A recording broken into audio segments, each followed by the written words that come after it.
Smash that limiter! Seriously? Yep. I turned the fucker off. Yeah. And Oh, it turned okay, we're going to itself try back this one on. again. See you guys in And 5 minutes. I turned it off. Like, I literally looking at it when I just turned it off then and there. I was literally looking at it going, okay, it's off. And then, fucking serious. Yeah, so it was like, you know, I think it was about 2 minutes in, and we were like, and then about 30 seconds before my we were God. set to start, we were like, What is with... Well, I don't understand. Like, I literally was looking at the red fucking cross out on OBS. And I wonder what I'd pressed. I must have pressed a hotkey or something without realizing it. Maybe. Yeah, it's the only thing I could think of. Because, like, yeah, I was typing things. I was, you know, Yeah, I know. I was looking at rock slides for my car.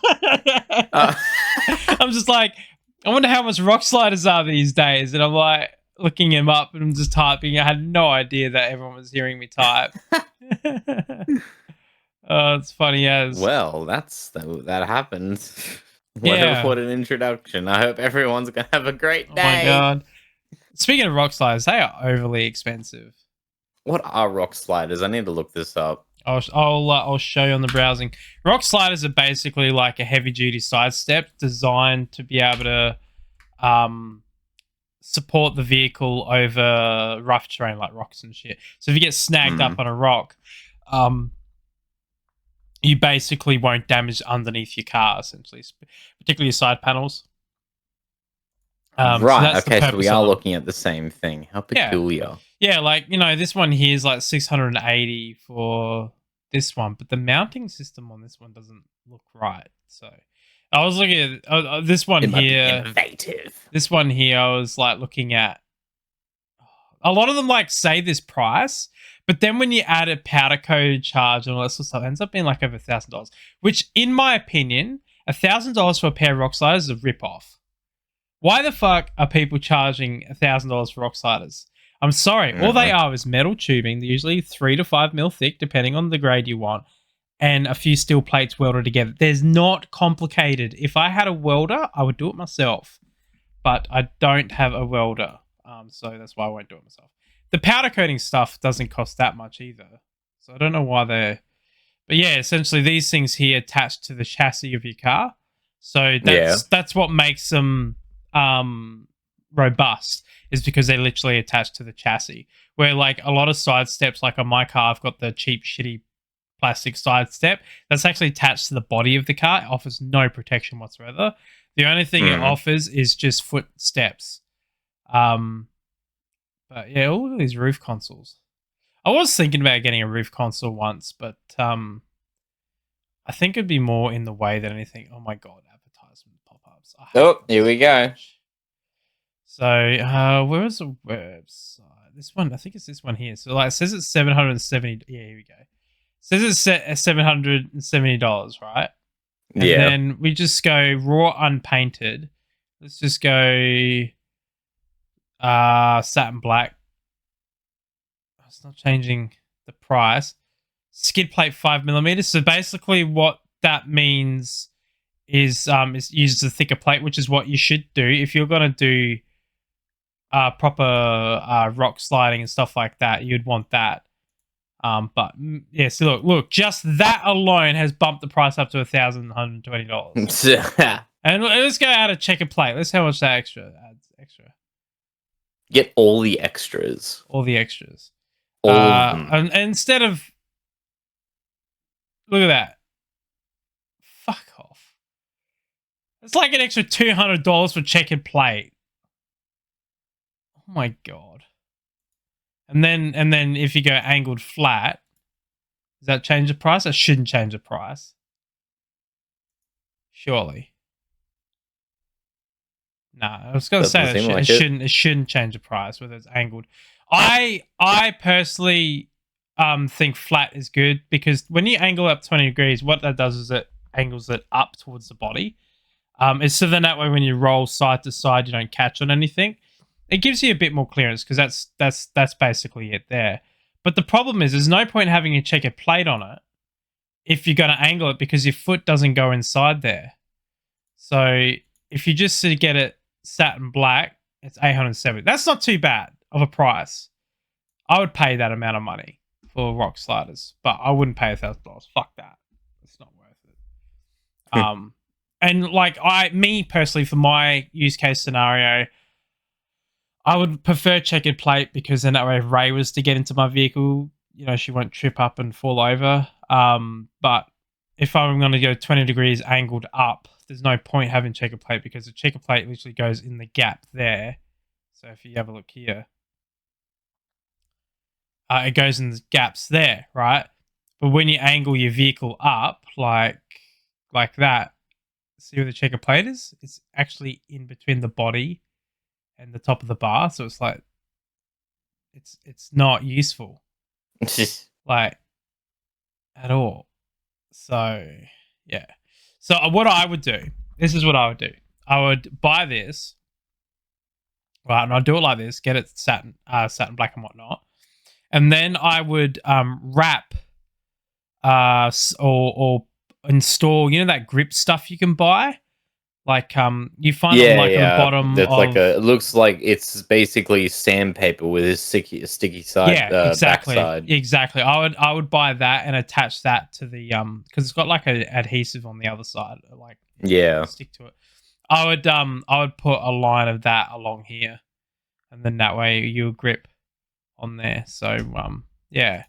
I would definitely love to have one of those stored in my car one day, but for now, I've got bigger things to save for. So yeah, I could end up like by the time I'm ready to do it to my car, I might even have a welder and just do it myself. Yeah, maybe. Why not? Just do it yourself. I was even thinking of making my own tray too. I was go down that route, because like metal fabrication, I've always got a passion for that. I love making shit. I could make a tray. I could make a trailer. If I really wanted to, I could do it all. Do it all myself. Just build your own car. Yeah, that'd be fun. I've built a go-kart before. Let's just build a car. Just drive it on the road and get pulled over. Well, I'd have to do it legally. Unless it's a paddock basher. Well, no, the thing is that like it will be welding, like where the student welders and the police officer is the final examiner. And if the police is like, nah, you did this wrong, we're like, well, I guess they've got they're the geniuses of metal fabrication. I guess we got to do it again. So they take our vehicle and we build another one, and then we do it all over again. Yeah, it'd still probably look better than a Cybertruck at least. Yeah, I mean that thing looks like looks like it could give you a paper cut if you looked at it wrong. Yeah, it's I would love to see what would happen if that smashed into another car. I'd really like to see. I wonder if there's any crash tests on it. There might be. I mean, Australia likes to do their crash tests before they do release anything like that. That'd be fun to look at. The Cybertruck crash tests. Oh, there is actually. Do you guys remember this video of the Cybertruck crash? Oh my god! What, the several or something? I feel like Cybertruck's gonna be one of those vehicles that's difficult to. I cannot see this difficult. I can't see it fucking being allowed anywhere in the world. Well, I guess the thing too is that I feel like it's one of those vehicles that's going to be difficult and dangerous to crash test because there's a chance that it might fucking explode.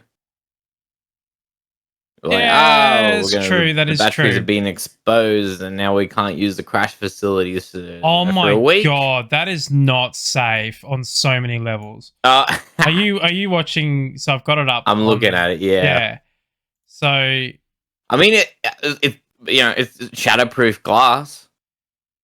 I mean, yes, but it's the biggest sheet of glass. The glass isn't going to shatter. In fact, you could probably get a bulletproof option. Actually, speaking of the glass, did you know that it's the Yeah. largest one-piece windshield glass of any car?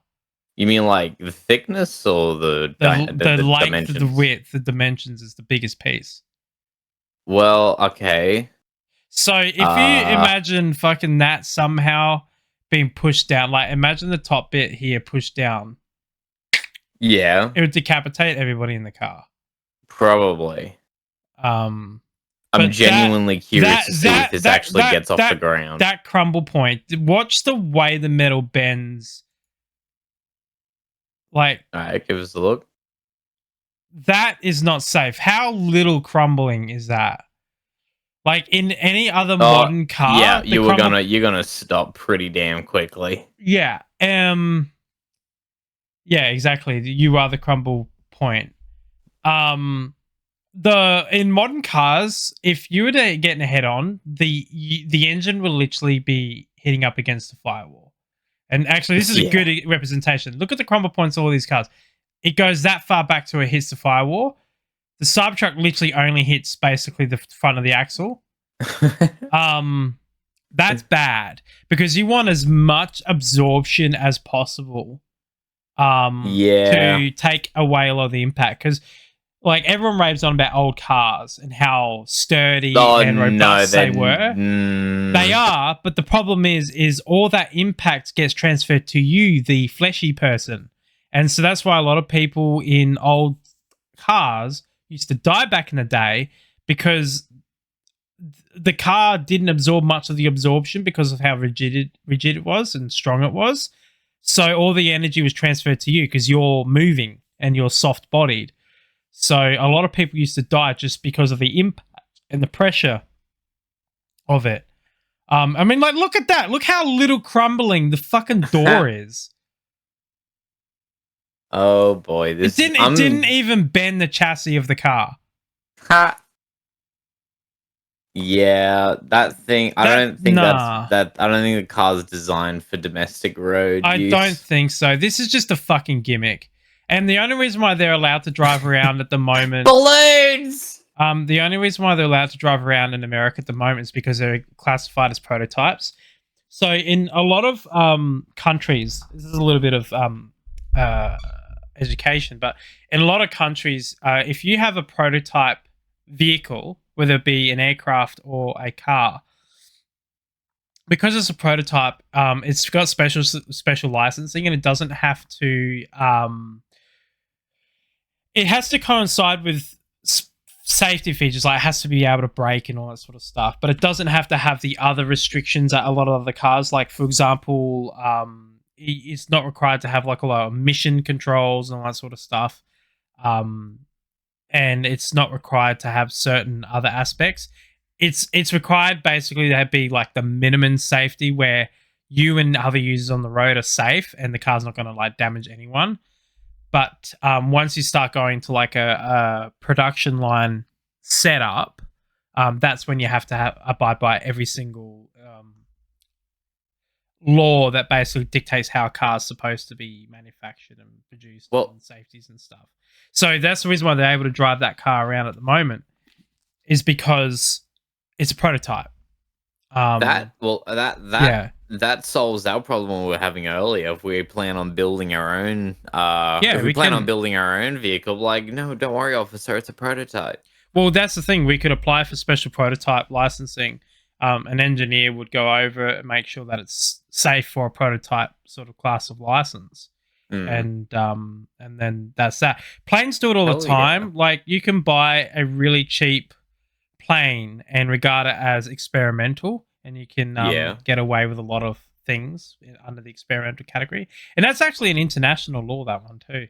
So for example, if I was to buy like a Kit Fox, right?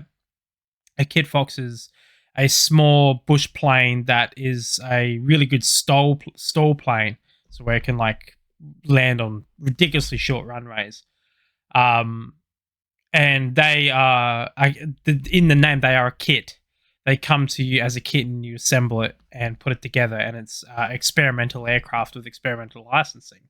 It's basically not a commercial setting.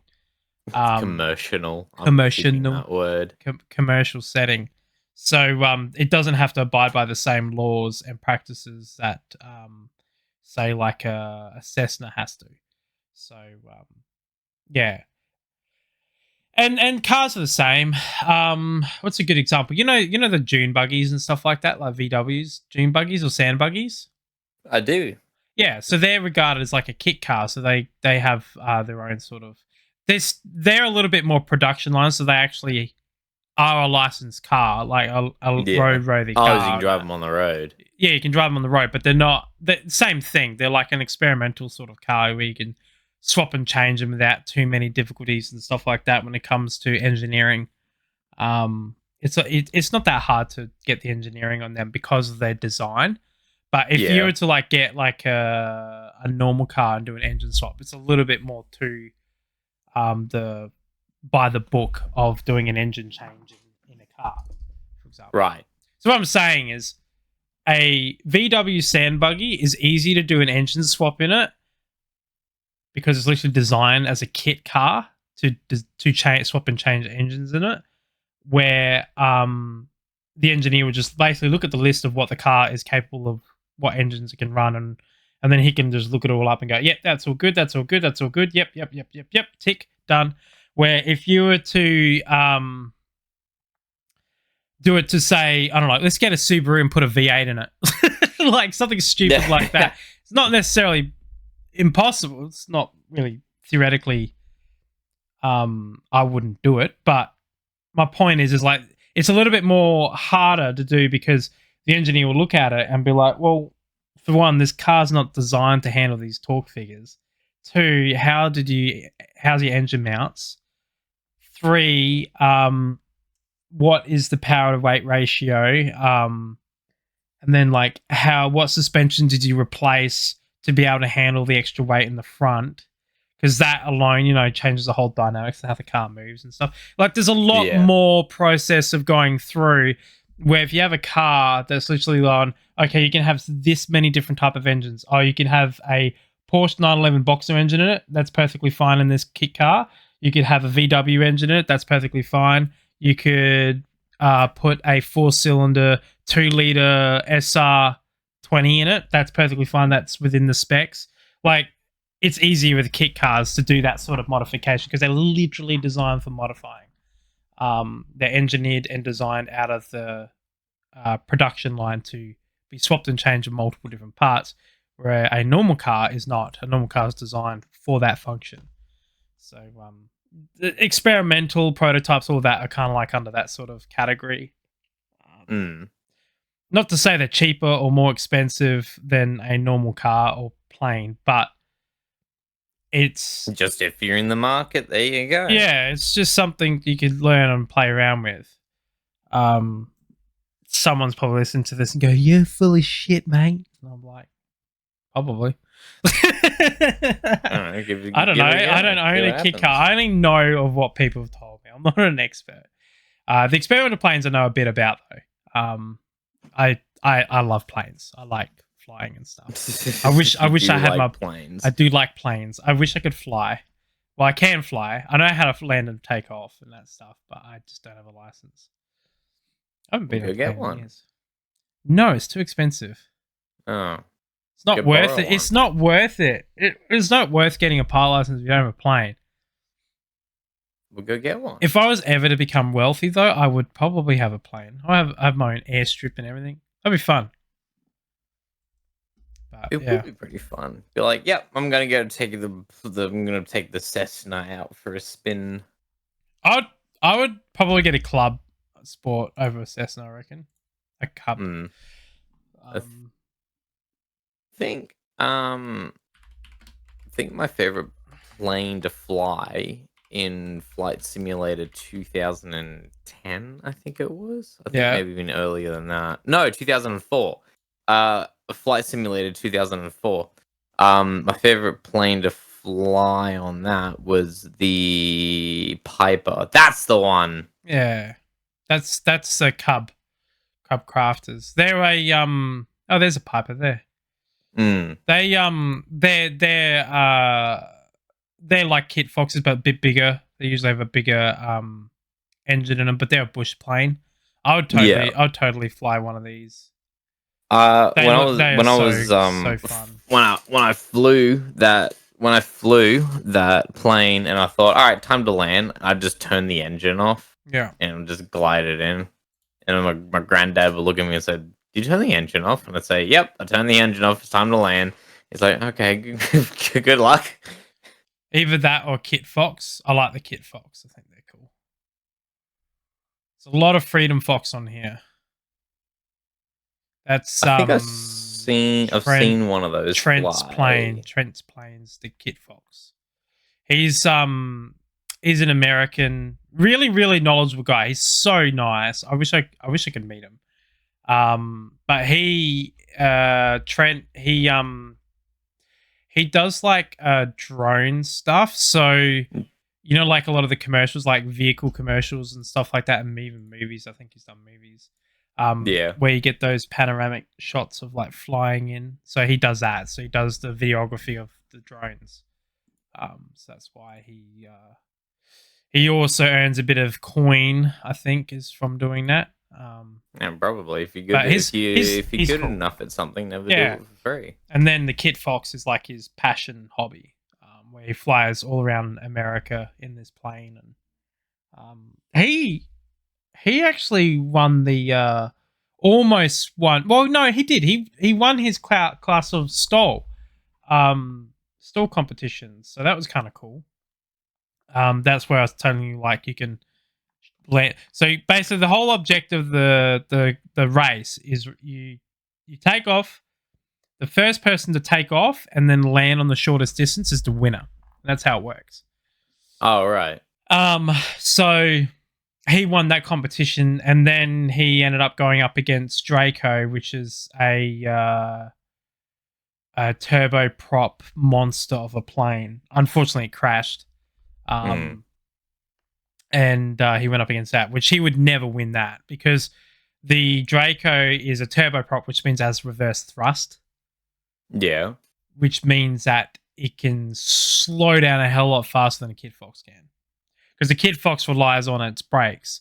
A lot of people don't realize that piston driven like piston engine aircrafts don't have reverse thrust. So the only stopping capabilities they have is their brakes. Which in a tail drag you got to be careful with that, because if you put too much brakes, because your brakes are only in the front wheels, you put too much brakes on your front wheels, your plane will go boop, like that, and you will nosedive down into the ground. So you gotta, you gotta. It's a lot of work. You gotta sort of like use the brakes sparingly. You can't just slam down. You gotta sort of ease off, ease on, ease off, ease on. You gotta just pull the handbrake, Kronk. That's the point of going really slow in a stall, because if you can go so slow and keep altitude and then land, you're not traveling very fast, and so you can stop at a quicker distance.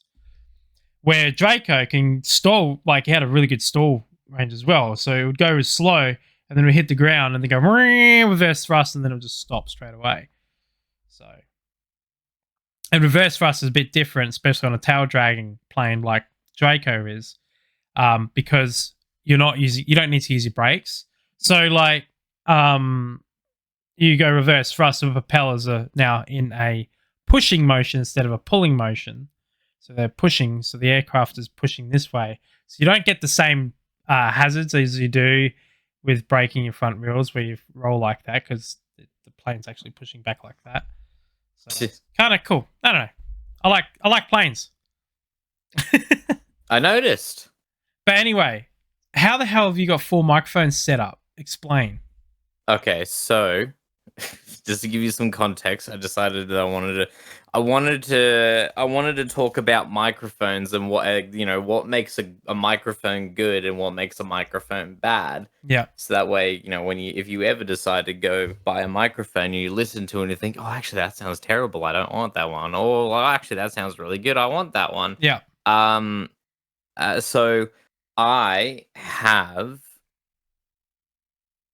4 microphones plugged into 4 DBX 286Ss those are then coming out of the 286Ss into a 4-channel mixing console, which Yeah. is then coming out of the mixing console into an audio interface, which is then going to the computer, which is then going to you. So that's how I have 4 microphones set up at the moment. So are they all playing, like listening to you at once? Yeah, I can make them all turn on at the same time. Do it. Do you want to know what that sounds like? I do want to know that. I want to see all the. I want to hear this interference. Okay, so if I turn these up, you're just gonna get a lot of room sound. So I've got this microphone right here that you can probably hear, but you've also got this microphone here, and then I can blend it around. And I got this microphone, my Rode NT1, which is probably the loudest microphone that I own. Also, I have all the processing disabled, so this is going to get really fucking weird. I have no idea what's going to happen here. Hello, Ray. You showed up at the right time. I'm going to talk to you through 4 different microphones. Yeah. All right. 1, 2, 3, and 4. Let's see what it sounds like. Oh my god, the static. No, that was distortion. Because I was screaming into the microphone. So, you were actually asking me last week why I have a I have a Shure SM7B, but I don't use it. Yeah. So I'm talking straight into my SM7B, but you can't tell because of the sound of the Rode NT1. So this is going to get really scuffed really quickly. So this is the Shure SM7B. Yep. Hi Ray, hi Brownie, how are you? Hey Brownie. That's really fucking loud. Why is that so loud? That is very loud. Well, the compressor's engaged. That's why. That sounds terrible. This is the SM7B. This is the SM7B. This is the supposed microphone that people are killing each other for. I don't see the difference. I know. Is that it's why the funniest thing in the world? Is that why you don't use it? No. Like, here's the thing, Brownie. The microphone, I don't have it set. I probably do have it set up wrong. I just haven't bothered. No, the semblance isn't. What? No, it's literally about half a foot away from my mouth right now. Right? So it's really funny to just use like a cheap microphone. Yeah. I'm pretty sure that this so okay. That sounds terrible. So this is the SM7B with a high shelf. High shelf. Yes. I don't know. Gawk gawk. So this is the sound of my room. You can hear it. Yes, I can hear it. It sounds like I need to add like a little. I don't have that set up. Anyway, so this is what I sound like on the telephone. It does sound like you're on the telephone, doesn't it? Yeah. So that's just a miking technique, and then I have my. This is the this is the SM7B. I don't use it because it's really fucking funny to own a $800 microphone and not use it because it's just funny to me. And I'd rather use a $45 microphone because it's funny. Yeah. So that's the SM7B. We'll go back to my mic I'd normally listen to. Normally listen to. Do you want to hear the sound of a microphone that is the worst sounding microphone that I own? Is that cheap shitty one that you showed me ages ago? Probably. Yeah, sure. All right. So I'm gonna go grab it. Okay. So while he goes grabs it, I have a Yeti Blue X as a microphone. That's my microphone. The reason why I got the Yeti Blue X is because it's got a gain indicator on it, so it has like little LED lights. And Ray's got the pink one. Ooh. Oh, but that is just terrible. The reason why I got the Yeti Blue for the cost price of it, so like, if I turn around there, you can see how it's got the indicators on it. I'm probably going to sound really Okay, quiet so, because I'll yeah. turn it around, but these indicators are really, really handy for me because I cannot control my voice very well. So by You need a actually, compressor. That's what but you actually, need. no, I need to actually visually see what my decibels are reading as. Click So bash a that's why I got that. podcast. You know, yeah, yeah, that's it. We get the job done. Okay, I'm gonna switch this terrible microphone. Like, it's actually worse than I thought it was. Hello? Ah, Oh, this is right. bad. That This is is so. really bad. That's your shitty microphone. This is the worst microphone that I own. Yeah. So just to give you some perspective, I bought a microphone stand for $35 thinking I was just getting a microphone stand, Yeah. and this came with it for free. That's how bad this microphone is.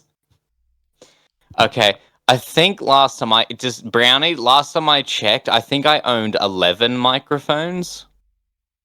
I don't remember. You need a few other things to get this thing to work. Otherwise, I totally would send you one. But yeah, this is like this. I have a buzz. This is That is like how getting bad some. it is. This is some creepy ass shit. ASMR stuff, whatever the fuck you call it. Oh, ASMR is it I need ASMR? to- I can't fucking remember. I'm not good at that stuff. You want ASMR? I'll show you like the Oh, this is turning into ASMR. a So really weird podcast. so you just want to roll off the high end. yeah. Buzzing. You just want to roll off the high end. You just want to start scraping things. Oh my god. You just want to start scraping things. Don't leave, please. The Yeah. numbers make me feel valid. I don't know what the fuck that means, but Yeah. so one of my other favorite microphones that I own. Yeah. It's literally a $90 microphone. I use this microphone for a while. I actually met you using this microphones. I know I suck at ASMR. I actually met you using this microphone. It's the Lewitt NTP 250DM. Okay. So this one is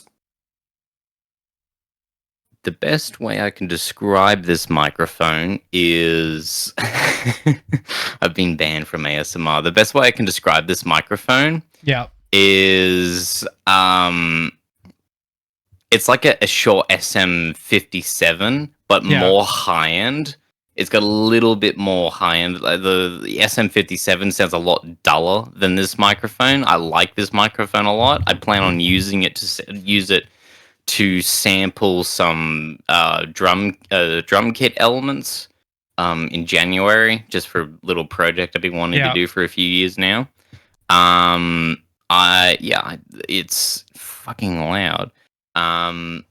Actually, what? All my shit is fucking loud. What am I talking about? Oh, Brownie, were you here when I turned Patricia Spring Noodle back? Yes, there's a story behind that. What? I'll get to it in a minute. There's a story behind Patricia's Bring Noodle back.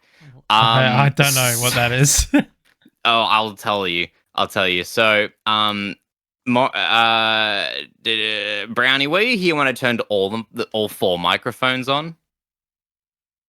Say no, so I can turn all 4 microphones back on. Just do it. No. Okay. Just do it.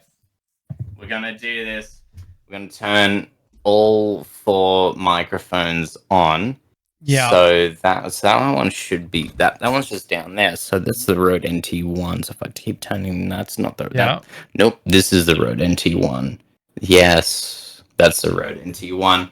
And so now we can get a very loud signal. Hello. So that's what they call Oh no.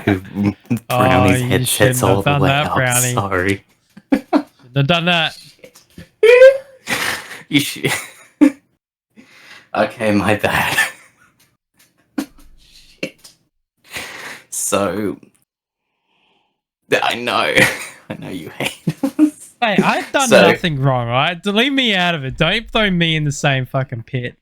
So this is basically the technique that you use to Yeah. record this is what the technique you use to record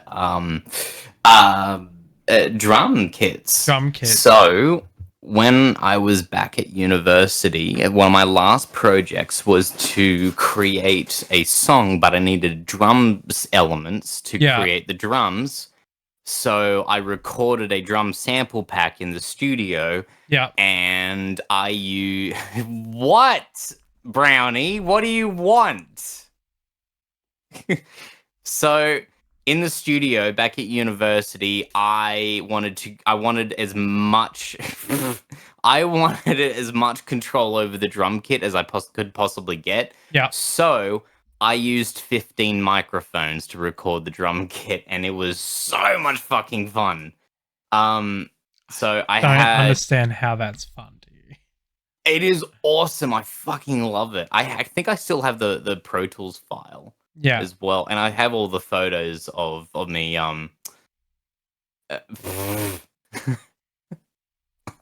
Shut up! No, no, annoying me. I use that microphone I showed you last week. That was $3,500. Yeah. Yeah. Yes. So I used two of those for the recording the drum room. Yeah. And I basically turn them around and face them at the wall so it would make an even bigger sound. What? I'm trying to stay focused. I'm talking about my special topic. That makes me sound really autistic. Stay Oh my focused God. on your special topic there, Spliffy. I'm trying. So let's get more microphones. I'll be right back. What's another microphone I own? Oh, this one. Yes. Okay. So I own another peculiar microphone. So we're gonna disconnect the SM7B. We're gonna say Yeah. goodbye to that for now. Sounds like a And plan. Sorry. Sounds like a plan. Yes. So I'm going to plug in my gooseneck. Whoops. What's this? Gooseneck. Video Studio 19. I did not open Visual Studio 19. Thank you very much. So this is my gooseneck microphone. Yep. It also has a buzz. I think it's because it's just really close to power at the moment. I'll take Yeah. care of that. But this is my gooseneck microphone. It sounds this is the sound of it. Oh my God. Yeah, and this is my other pencil microphone. I'm gonna plug that in. Yeah. Just give me a minute with my Rode NT1. Fucking God. Uh, 2212. This is my other pencil microphone that I own. yeah. So let's see what we can't get out of this. So I really like microphones. I think I have a few more. I also have this one. That's right. I forgot about this one for a moment. Where's my okay, so I need that. So this is my pencil microphone. I really like microphones, and this is my pencil microphone that I also really like. How many pencil microphones are I 3? I think. I don't know. Anyway, I'm gonna plug this other microphone in that I really, really like. Yeah. Well, what's going on? Ooh, what was that?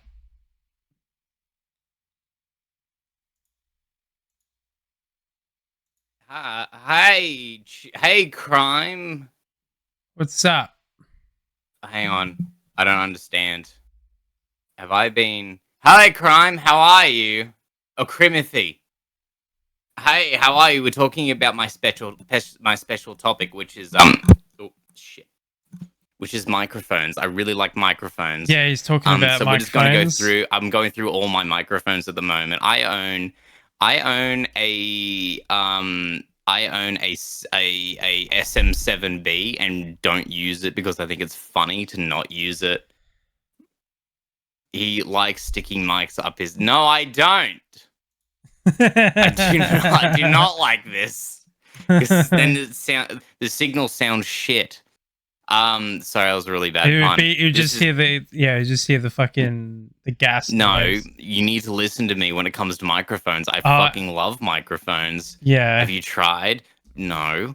What's with that microphone that ASMR users use? Like, it looks like an ear and they like lick it and shit. Oh, that one. So that's a 3DO. So a 3DO is basically just like a really cheap and crappy way to just get like, this is how. So the concept of a 3DO is that you have a microphone that is already set up for stereo configuration, and you just stick it into a room, and that's supposed to give you like the most. What have you clipped? What have you clipped? I'm genuinely concerned. I'll have to watch that later. You have this microphone that is already set up for the most optimal, which is set up for the most optimal stereo configuration. So you just stick it in a room, and that is how you will naturally hear the sound. Oh no! I'll look at it later. But. So there's a few different types of configurations that you can use. Where is my other? Oh, there it is. Here is my other. So my main microphone actually comes in a stereo pair. Can you can you just take some photos of your mic? So put it in the DM so the network can get it up so the viewers can see what the fuck you're on about. Okay. Because also show us like your audio setup and how you do things. Oh god, it is a fucking mess right now. I want to see it. I want to annoy you about your wire management because you annoy me about mine. See, the day that I set up my TV, fucked, guys. The day I set up my TV, Spliffy was like, "What's with all the cords everywhere?" And then like get a white box to hide the PowerPoint and all the electrical cords in it. And then he's like, "What's with the white box?" I'm like, "Well, you were carrying on about my wire management." And he goes, "Nah, that's ugly." Like, I couldn't win with you. Fellas, I might be a little screwed here. All right, do it. Hang on, I'm gonna. Everyone in the chat just say, "Do it." I need my phone. There it is. So I need a phone. I need a phone to take photos. Of. Okay, so let me actually do this properly. Yeah. Hang on. If I turn that on and that off, I can start taking photographs. All right, let's see. So, do you want it as like a group photo? I don't know. I don't really care. Okay, we'll do it as a group photo. Lethal Company is a fucking awesome game. I actually thoroughly enjoy Lethal Company. And you know, Spliffy, when you were going on about the bloody bees on the bridge, see, we were on a bridge, right? And there was a beehive on it. And then we're trying to train the bees away from the beehive so someone could grab the beehive and run off with it, and then we'd run away from the bees, and then the bridge is clear. And Spliffy's going on about is like, I hate how we can't literally get to the warehouse to get in the door. We can't even get to the door. And then all we had to do was walk like 10 meters to the right, and there was another bridge there. So like we didn't go around. Like, I know. We could have just gone around. I noticed that when when I was dead and I was looking at your screen, I was like, oh crap, there's a rickety bridge like just over there. Oh, why can we not open our eyes sometimes? I know. I'm gonna play some more Lethal Company today later on. I think I need to because I got a whole heap of footage, and I've been working on cutting it down to like a 20-minute video of just our best moments, and I've even got the moments of Brownie murdering us. Yeah, actually, she totally did murder us. Yeah, Brownie, you're a bit of a murderer.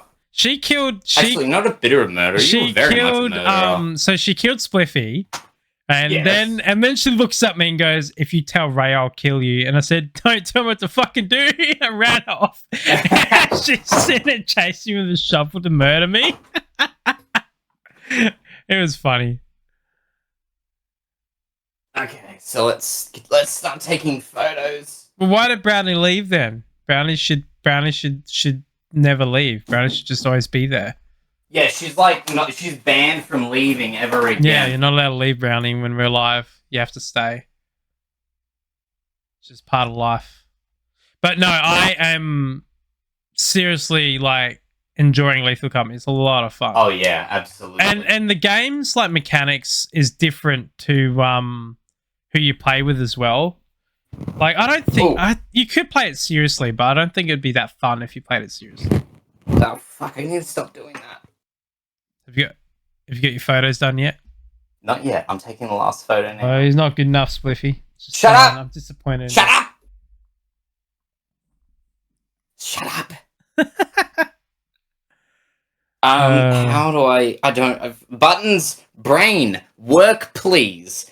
Buttons. How do I okay. This one. So I need this one. Plus. We need plus the plus that and then send. Okay. Okay, so it's processing, it's getting through it. It's getting through it. It's getting through it.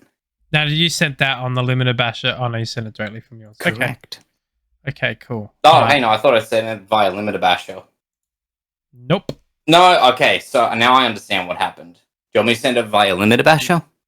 It doesn't matter. I've got it either way. I'm just putting it in the browser now. Okay. Okay. All right.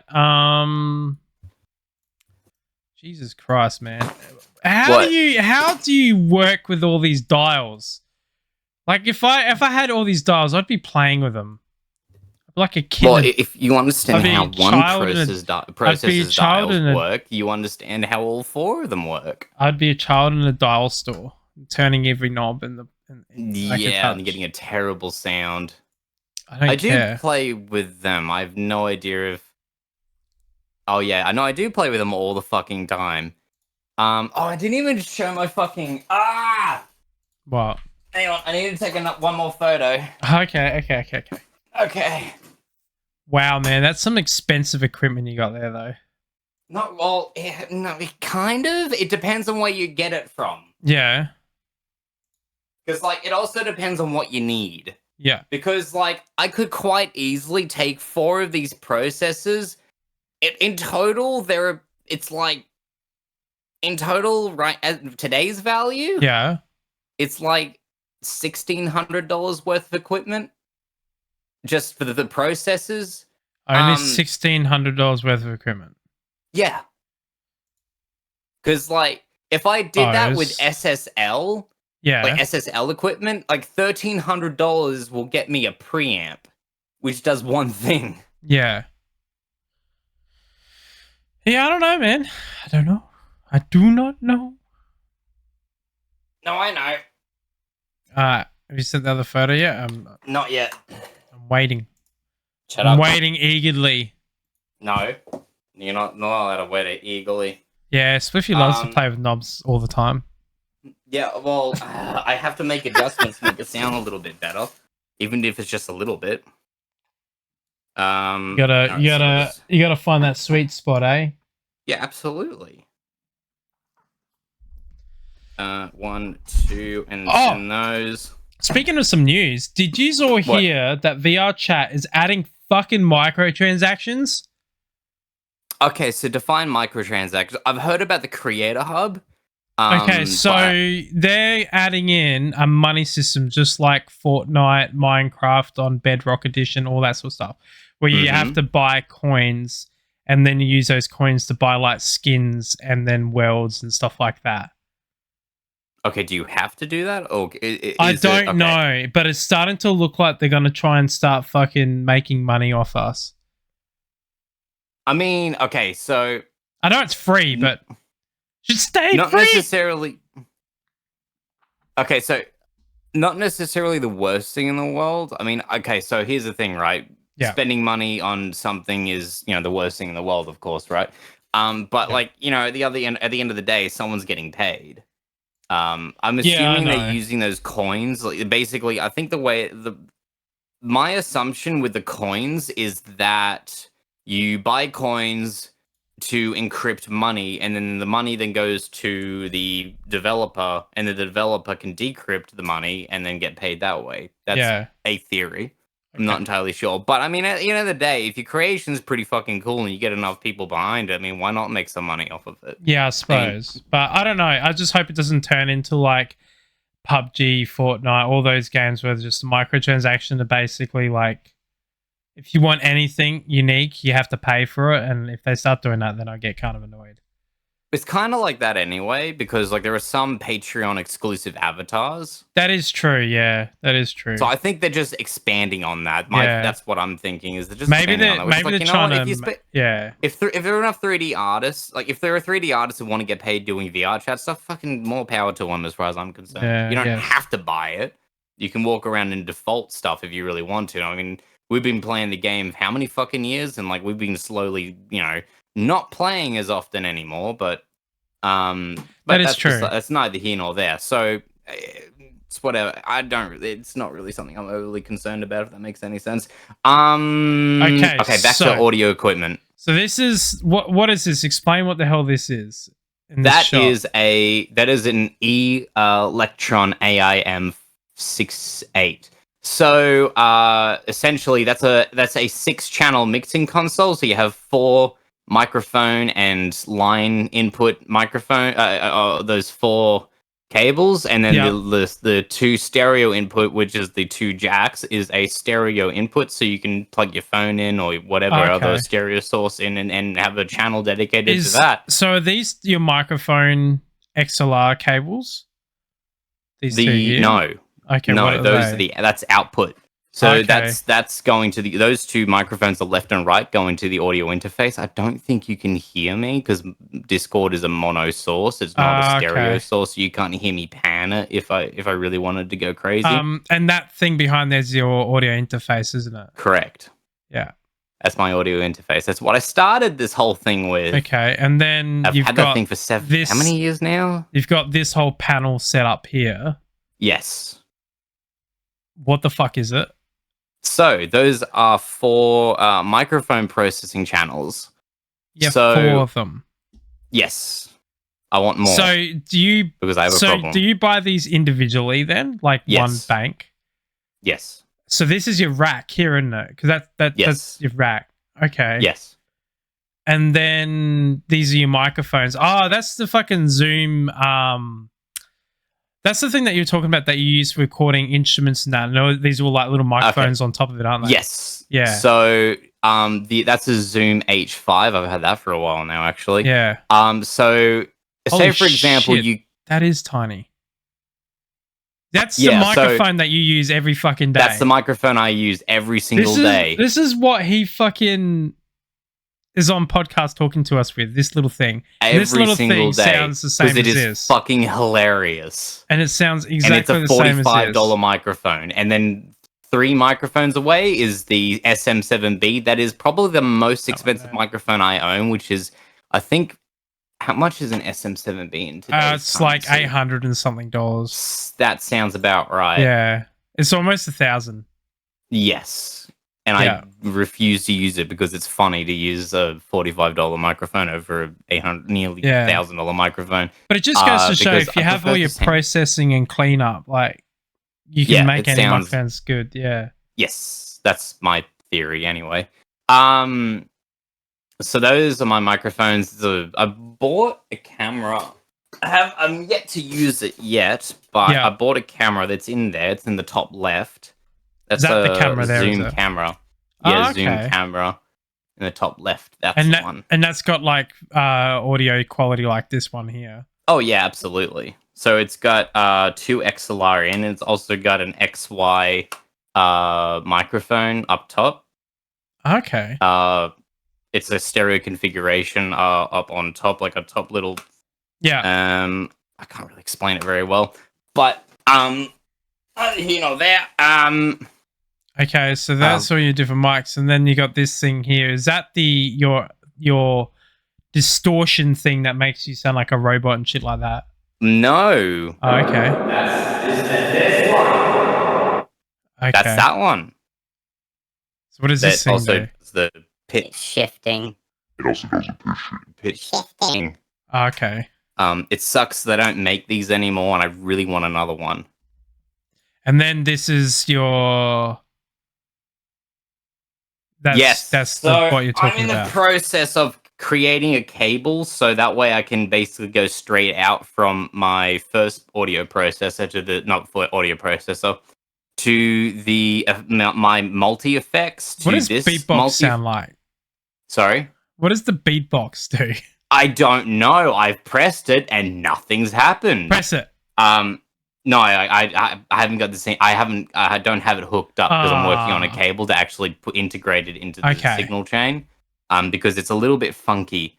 It's basically designed. It's not designed to be in the middle of a audio processing chain. It's designed to be in the first part of it because it has a microphone in and a 1/4 inch out.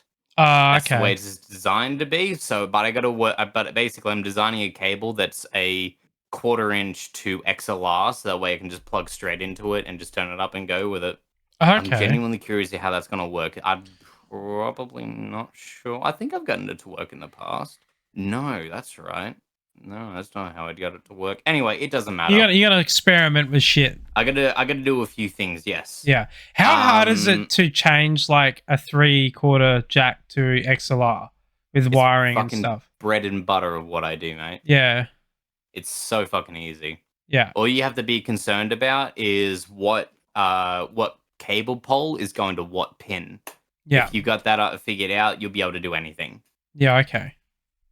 Yeah, I suppose it's no different to like hooking up USB connectors and stuff like that as well. I think the real challenge with doing any wiring configuration is getting it neat, because a lot of problem when people like take power cords. Like I've done this before with Nagini's tank, for example, right? So I bought a heat lamp for it, and obviously the heat lamp had to go through her tank. So the old tank that she used to live in didn't have any basically outputs for any of the cables and stuff like that to get in and out of the tank. So with modern tanks now, like what she's in now, there's like a screw cap and it's got holes that are the same diameter as like a power cable. So you unscrew it and you feed the plug through and you screw it back in and the cable will sit flush with the holes. Obviously, the reptile can't get out. But in my old tank, I couldn't do that because it was just a solid wooden box. And so to be able to get the power cord out for her heat mat, I had to cut the plug off and feed the wire through the hole that I drilled. And then I had to get a replacement plug, and then I had to wire up the replacement plug to it and then plug it into the power point. And it was a little bit of a challenge. No, dude, I'm not fucking dodging. I did my own light switch. Like, my oldest brother's a Sparky. I've been his lackey whenever he does things around my parents' house for many years. I know how to rewire things that are basic. I'm not an electrician, but I can do PowerPoints. I can do light switches. I can do lots of different things. I can solder a bit. Most time I use like electrical connectors and stuff like that. It's not really complicated stuff that I'm talking about. It's just I like things looking neat. I don't like it when someone cuts a plug off, puts a new plug on, and it looks like someone's done a dodgy. I don't like that. So I get like heat shrink and then I wrap around the plug so it looks all nice and neat and stuff like that. And I cut my wires in a way so then that way when I screw in the wires and whatnot, the insulation is up flush against the connector, so then that way there's no exposed wires, to keep things as clean and safe as possible. Does bother me too. Yeah, I don't like dodginess. For sure. Making audio cables. Most audio cables are actually soldered. Yeah. They're not screwed on. Yeah. as well. Yeah. So we're going from TRS to XLR will require solder, but I mean, Yeah. if you get good solder, which I highly recommend you get, I forget the name of it. Hang on one second. I've got some on my bench. Let's see if I can get it.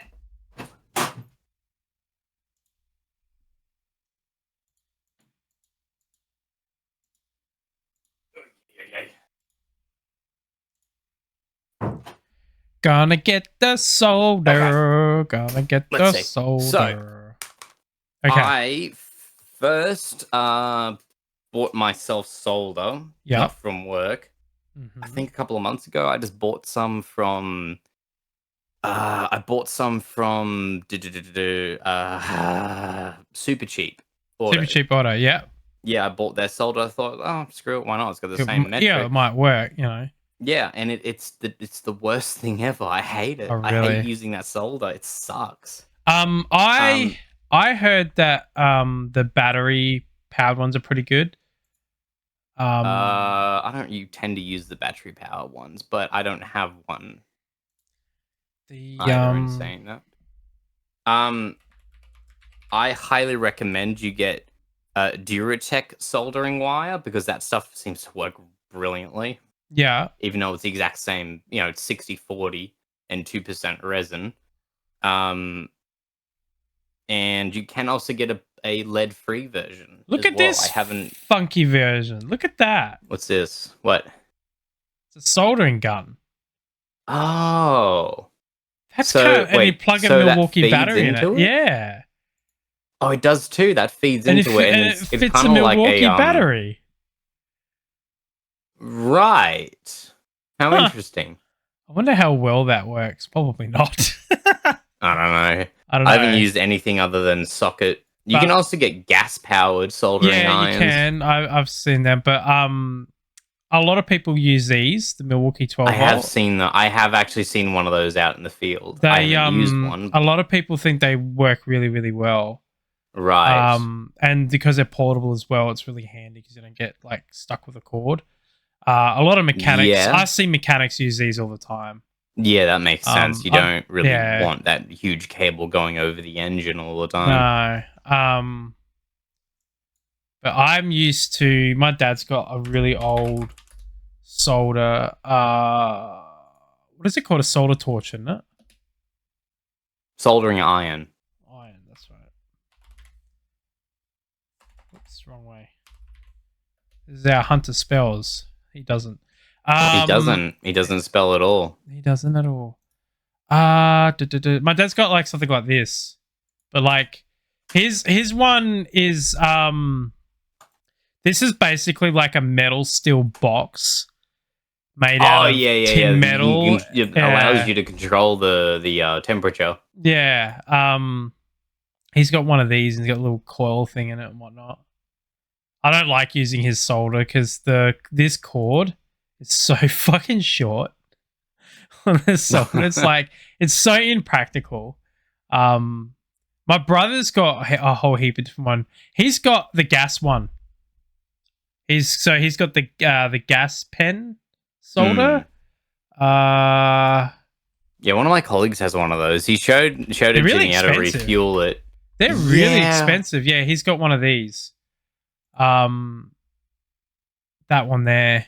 He's got one of those, a Dremel one. Yeah. And he uses that all the time. And I said to him, why not an electric one? And he goes, because this heats up straight away.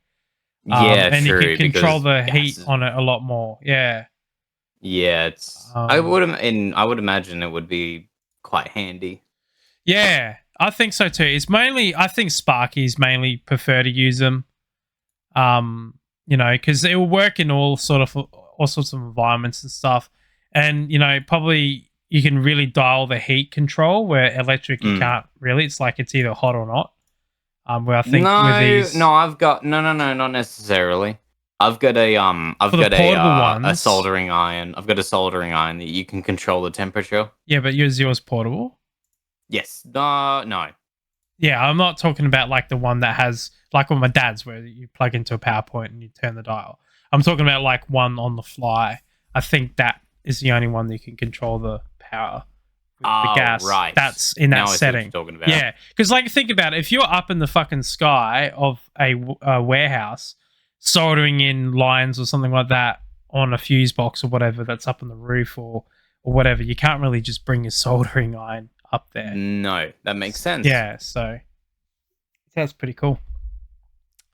But yeah, have you seen Godzilla -1 yet? No, I haven't. What was I gonna do? Was I gonna do it this weekend? I don't. thought you were fucking going to know. see it this weekend. I got busy. I went to a Yeah. Christmas party with friends. Yeah, yesterday. Oh, that would have been fun. It was a lot of fun. I might see if it's in cinemas this weekend and see if I can't, or the following weekend, and see if I can't catch it because I don't think it's in where I am. Let me just have a quick look. Let's see. Has Ray and Brownie gone off to play some Fortnite? Is that why they're going quiet? Oh my god, that would not surprise me. No. Five Nights at Freddy's is still fucking airing. I'm still fucking here. I still don't think I kind of decided that Five Nights at Freddy's to me was not as good as I originally thought it was, just thinking about it after a while. I'm glad you're here still, Ray. I think it's the best movie. I think it's awesome. I love this. I love that movie so much. Yeah, that's fair enough. I'm glad you did. But I don't know. I think the auntie side of things really threw me. Oh, the auntie was just weird. That was just a weird subplot. That's all. But if you just ignore it, it's awesome. Yeah. But apparently there's a Lethal Company mod where the Flower Man is replaced with Freddy. And he snaps your neck. Oh, you know what? We should hang on. I'm gonna go over to Lethal Company. I'm gonna look at the workshop and see. Yeah, I wonder if well, I don't understand how the mods work. Like, is it something that you can install in the workshop or no, they don't have a workshop. No, they don't have a workshop one.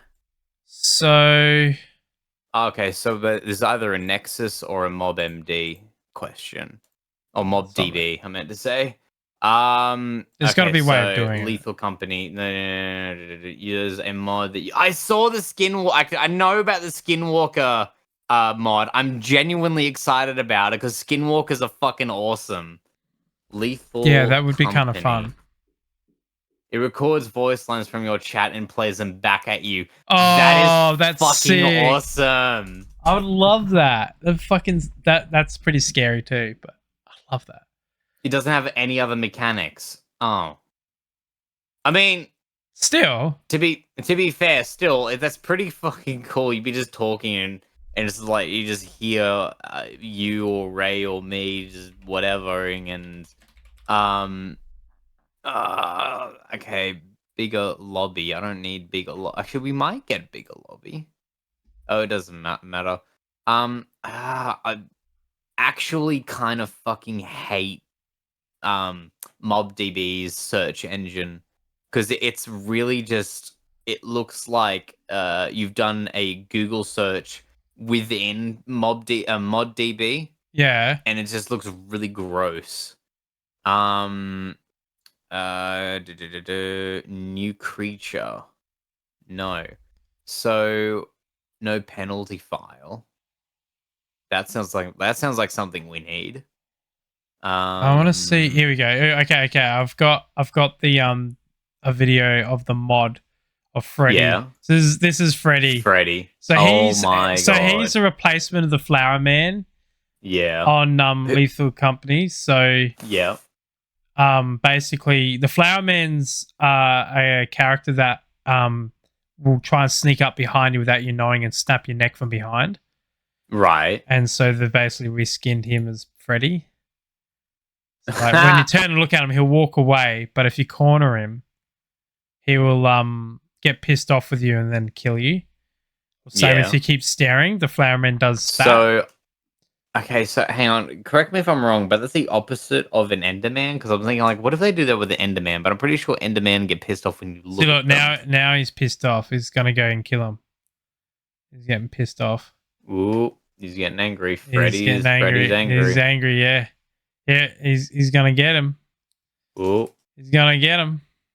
I'm really enjoying all of these indie games, just making this basically just making all these awesome games. Yeah, I know. And it's like I've been talking about just you don't need great graphics for like 10 years or No, you something like don't. that. He's gonna And get him. He's it's gonna just- kill him. There he goes.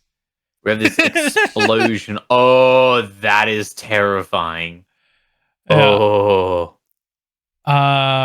Oh man. I like these compilations with like seconds Smitty. You Yeah. see these like compilations of people just dying on the turrets. I'm seeing a lot of bigger lobby mods. Goku. Yeah, there's heaps of different stuff. Yeah, so this is MobDB. It doesn't seem to have a lot of Lethal Company. Let's try Nexus. Nexus is another one. So the Nexus has got Lethal Company mods, though. Yeah, I know. I'm having a look. Also, Ross from Rubber Ninja is also making animations for it. They're just working on different emotes. Oh yeah, and that should be exciting because he did that with Minecraft, and that was pretty. Yeah, cool. that'd be kind of cool. Yeah, I've been playing a lot of Bedrock Minecraft lately. It's a good little wind down What is game. Bedrock Minecraft? Is that the standard edition? Yeah, that's the standard. You can play on the Switch and the Xbox. It's really shit compared to Java, but it's like, you know, I'm laying in bed and I'm just like want to wind down, but I don't want to watch anything, so I just sit down and build. I'm building I'm building this weird sort of thing I haven't done before. So I'm building a castle. It's a ruined castle that's built inside a mountain. And then there's some modern contemporary buildings built amongst the ruins. So there's like white concrete built houses with like big open floor plans and stuff like that. And down the back on the bottom, there's like a small little village that's old school built. And then there's going to be like a lot of modern buildings that kind of look like bed and breakfasts, all built throughout the mountain that goes up. That's built on top of the wreckage of the old castle that used to live there. Kind of something different. That's what I'm doing at the moment. Why don't you become an architect? No. No? Fuck Don't want to that. be an architect? Fuck that shit. Oh. No. There's such a knobby world. They are fucking knobs. No. Oh, here's I'm something I can sorry. When show you build a whole building made out of fucking glass, it's. I'm not even gonna go there. Architects piss me off sometimes.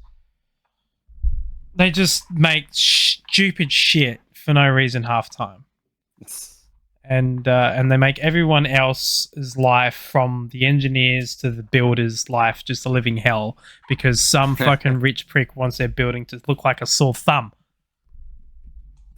Or a cheese grater, like our hospital.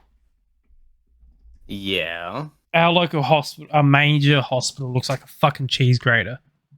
I'm not joking. Well, like it's metal. It's metal with a lot of holes in it.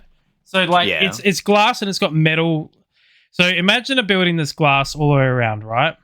Yeah. And then you've got, actually it's not the hospital, it's attached to the hospital, it's the research center, but it doesn't matter. So it's got like covers that cover all the glass panels with holes that look like, you know, the cheese grate that's like a circular and sticks out a little bit.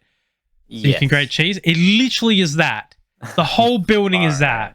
And everyone calls it a cheese grater. And it's an ugly fucking thing. And it's supposed to knock down energy efficiency by like, you know, some bullshit. And but the whole thing is glass, and same with the hospital itself. The whole thing is glass, and like you go in the hospital and you go up to reception, and they're all wearing sunglasses because guess what? The hospital is made out of glass windows, and there's no sun fucking shades. Well, that so all the workers, all the workers inside wear sunglasses because, and it gets really hot as well. So they have crazy overpowered air conditioners running 24/7, which knocks down the energy efficiency that they're going for. Oh my god. This is why architects are that's idiots. funny. Oh no. Everything should be built with practicality, not looks. I agree, actually. Yeah, I mean, like, you can have a nice looking building, but it doesn't have to look like a fucking piece of art. Like, I hate buildings that look like art. Like the Q1 Tower, Eiffel Tower. I just don't like any of them. I think they look stupid. Yes, I said the Eiffel Tower looks stupid.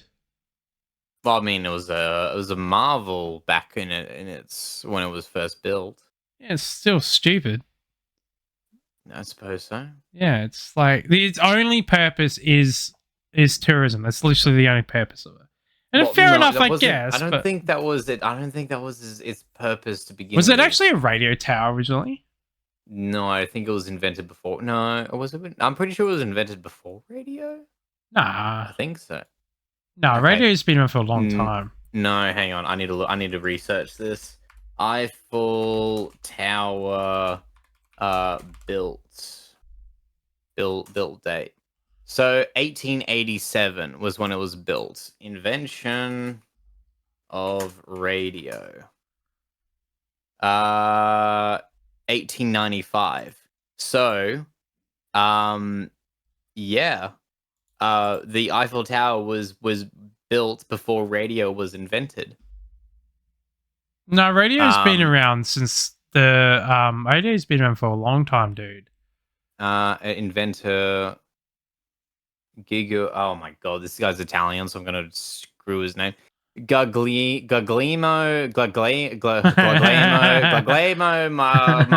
Masson. Shut up. Guglielmo. Fuck. It was designed with no real purpose. Developed the idea of the radio or wireless telegraph in the 1890s. The idea took shape in 1895 when he sent a wireless Morse code message to a source more than a kilometer away. Yeah, it's literally just it was just built as a showpiece of the company that specializes in metal frameworks. It doesn't really serve a purpose. Yeah. I guess it's a big advertisement platform for the company that built it. No, I don't think there were advertisement billboards back then. Yeah, so build a building that looks crazy. I guess that's what they did. Still, my point is, it is pointless. I mean, like, the Statue of Liberty was a gift, so, like, you can't even say that against the Americans because the French gave it to them. So it's like, if it's a gift, you kind of have to accept it. And I guess some people, artwork and all that sort of stuff, but I don't know. I just think functionality, usually when someone goes for, like, building a building and they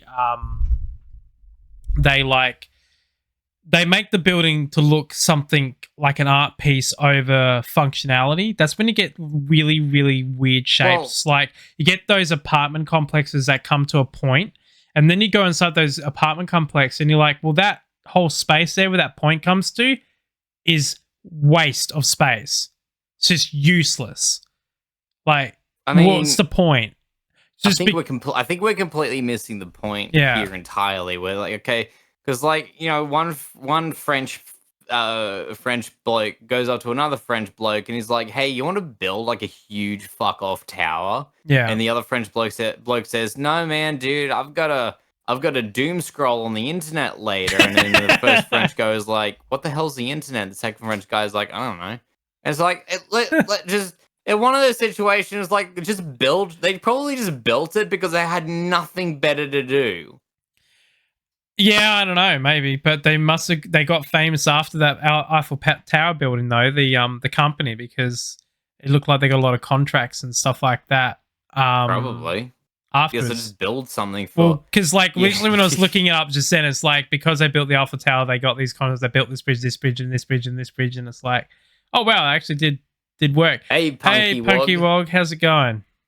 It's like, look at like Notre Dame. You could probably point out all buildings that were built in France, like all these big monuments like the Notre Dame or all these other Gothic cathedrals, and they just built them because they had nothing better to do. You're gonna live for 30 years. Yeah, you I may as well suppose. just do something. Yeah. Just go carve some. But I can sandstone. see why the church built the way they built things, because most church buildings are designed in a way for a particular reason. Like the way the bell towers are built is mainly for the acoustic sounds, to make the bells sound a certain way and send the message a certain way.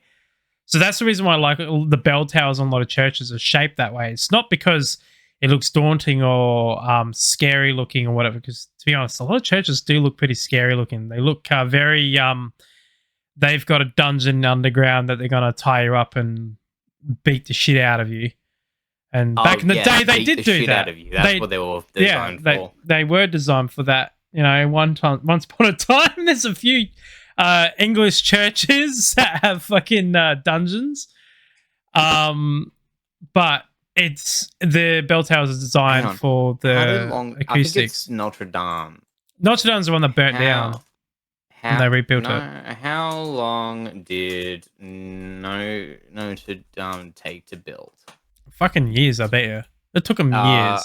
You know, just a casual 182 years from start to finish. Yeah, it sounds about right. So it's like, I mean, how many generations? Okay, so assuming that people lived on average for like 30 years, yeah, you know, 200 years ago, or whenever. No, sorry, it'd be completed in 1345.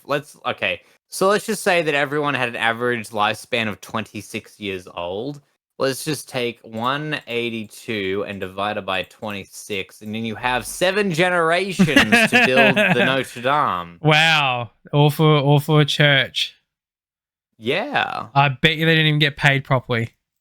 I don't think they got. I mean, this is the Dark Ages. There was no paper around, so printing money was not an option. Yeah, it would have been coins, gold coins and silver coins and copper coins and stuff like that. But I very much doubt they were paid properly, and I very much doubt they would have enjoyed their work after they finished, because they would have been old men or dead. No, there would have been 26 and on death's door. Actually, while we're on 1345, you know what we've done? What? Have we gone down another rabbit hole? We've gone down a rabbit hole. Oh my god. The bubonic plague. Bubonic plague were a plague timeline. Is it timeline? 1346 to 1353. So a lot of the workers would have died. Oh my god. Yeah, it was built around that, wasn't it? It's lighting things up that we were not supposed to. What? So okay. So the bubonic plague raged through. The bubonic plague raged through Europe between the years 1346 to 1353, and Notre Dame was finished in 1345. So everyone who finished the Notre Dame tower probably died of the Black Death anyway. Oh That's God! fucked. That's fucked up. You know, I would laugh. You know, Ray, I will laugh at the people back then that died. But you know why I would laugh at them? Because the dumbasses could have been so much far ahead of their time. I'm not laughing about the Black Death. I'm laughing about the fact that you had 7 generations of dead people followed by the Black Death. I mean, how, we have this massive monument. Now you can all die. During the Roman Empire years, they actually had like a lot of medicines that would combat the Black Death and all that sort of stuff. But no, when the old churches decided to take over after the old Roman days, they kind of squashed all those medicine practices and stuff like that. So if the church didn't intervene back in the day, I do think about now the you've got Empire a lot. On a fucking tip. I think that if they didn't squash the Roman Empire's medicinal treatments and that, I think the Black Plague never would have happened. And cleanliness would have been a thing, because bathhouses would have still been around and free. So people would have not had fleas all over them because they were a lot cleaner. Yeah, and they didn't Okay, piss and shit in the so streets like they did back then too. I think about the Library of Alexandria, which I think was part of. Did they even find it? They didn't, did they? No, it burnt down. Yeah, I know, It but I burnt to thought the that ground. who the hell burns books? Oh my fucking god! That is not nice. Who Burning the down fuck someone's like how can you burn a library down when there's no power back then? Did someone There just was drop? fire. Did someone just drop like Hunter. a, Yeah, I agree with Ray. Hunter. Ellipsis. what's ellipsis? Ellipsis. What is that? Ellipsis. I don't know what you're fucking saying. It's in the chat. Ellipsis. It just says Hunter. Yeah, Hunter. Ellipsis. Fuck you on about? Ellipsis. Just say it. No, that's the point. You say Hunter. Ellipsis. No one has ever said that in the history of anything. I don't know what you're talking about. I do all the time. No, you and don't. Also You usually just okay, tell me to shut up. Ellipsis. That's what shut up means. Ellipsis. I don't understand. Of course you don't. I don't know what you guys are on about and why you're telling me to shut up. Hunter. But whatever. It doesn't matter. My point is do you think it was like someone dropped a candle or not? It could have been like back in those days. When just.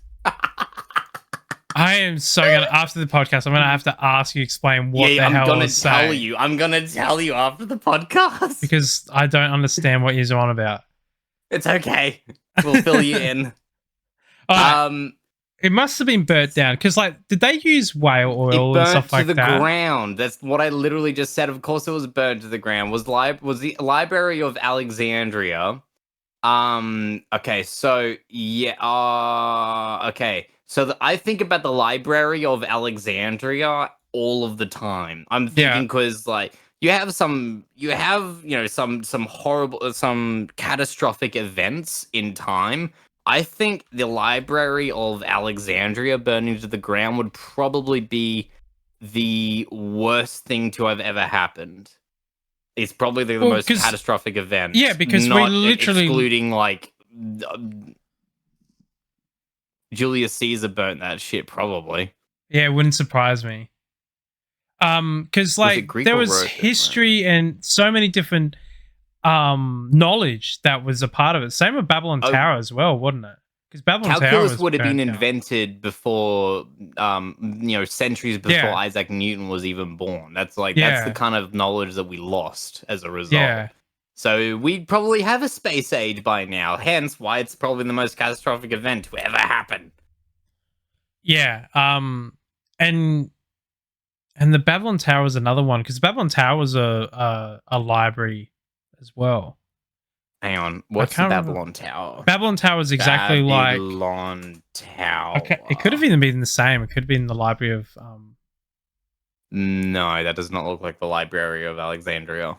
Library of Alexandria has a very distinct architecture. It's very much Greek in the sense that it is a rectangle. It's very rectangle. It's very rectangular. It turns out I actually just learned that it is both Greek and Roman in heritage because it just had everything. And it was okay. So in 30 BCE, Octavian, this is the Library of Alexandria. Later, the Emperor Augustus formally brought Alexandria and Egypt under Roman rule. So it was originally Greek. It was in Egypt. Was it in Egypt? It was in Egypt, yeah. Okay, so it was originally Egypt, and then it was brought under Roman rule. Yeah. So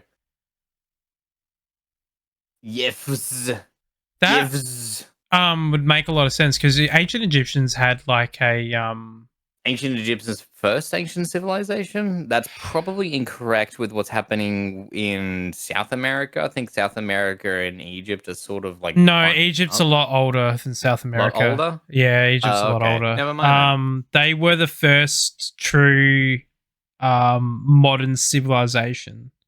Oh, right. Yeah, because they're Yeah. over 3,000 years old, I think, from memory. Where Okay, the hang on. Mayans and the Aztecs were a little bit later. Now we're on a ancient. Pretty sure, yeah. Egypt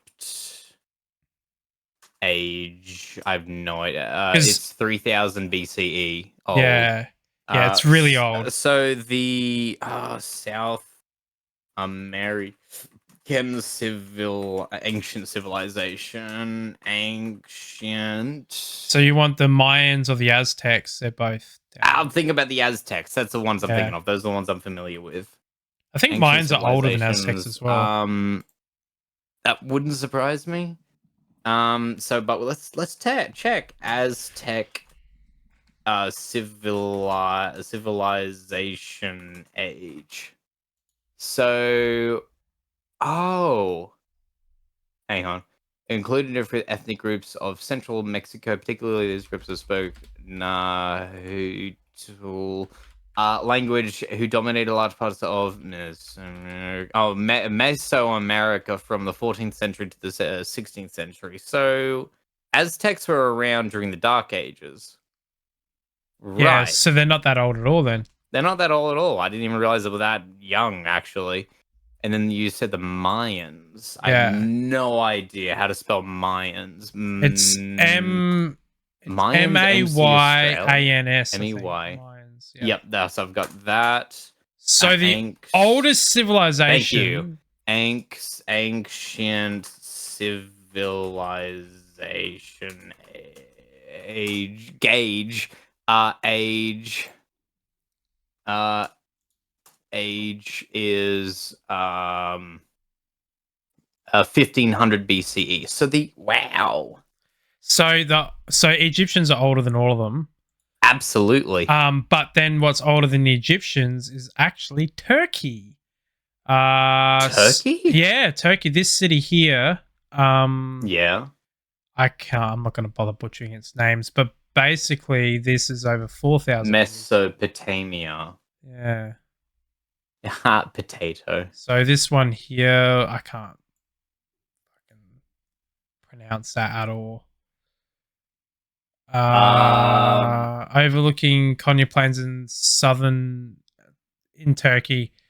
Remains in Turkey. of the city was found so is that 9,000 years actually ago. like the same scale as ancient Egypt? I mean, if it's built like that, then it is like it's a civilization. I'm talking about like proper cityscape farming. Right, yeah, key and thing, like the key massive factor, agriculture. Yeah, agriculture is the key factor. So like, Yeah, that's what I'm thinking. Like, because that's what I Yeah. learned in high school, which is like, yeah, well, ancient Egypt was so big because of Yeah. agriculture. I was like, Exactly, oh, okay. yeah. I'm talking about advanced civilizations that are more than just the Stone Age.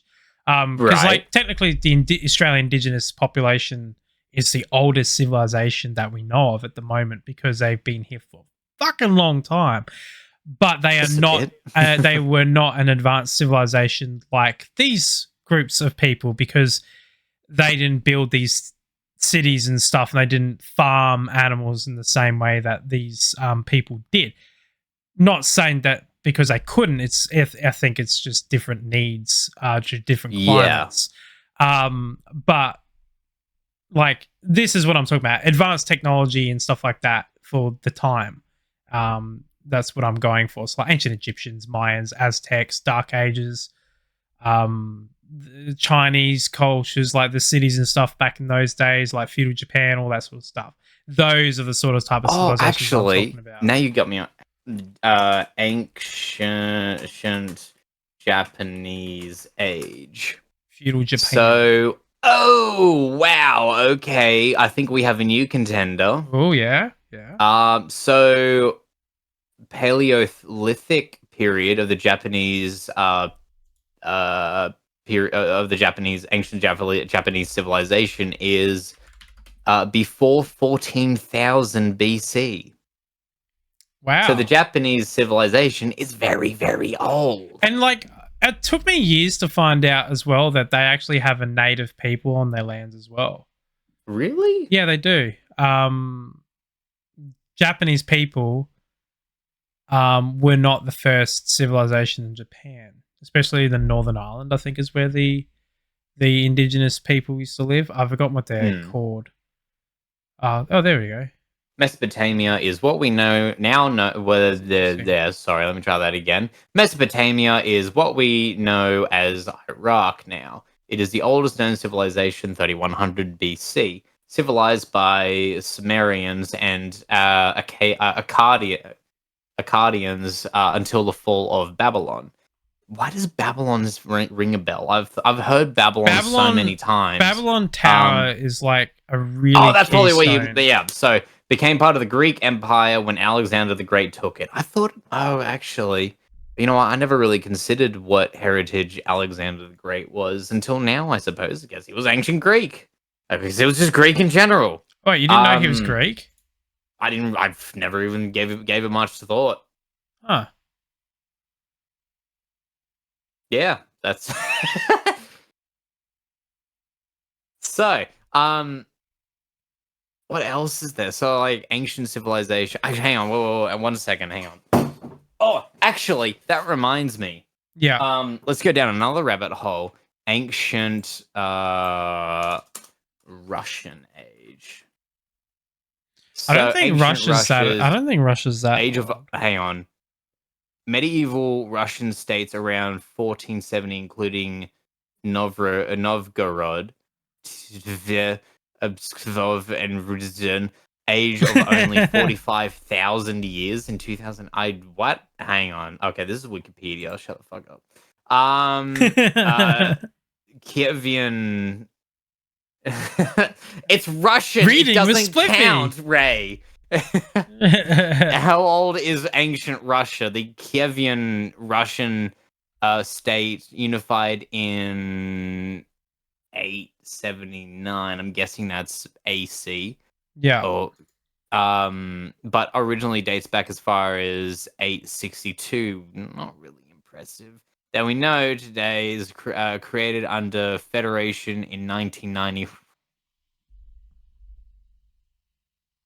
Thanks, internet. That was great.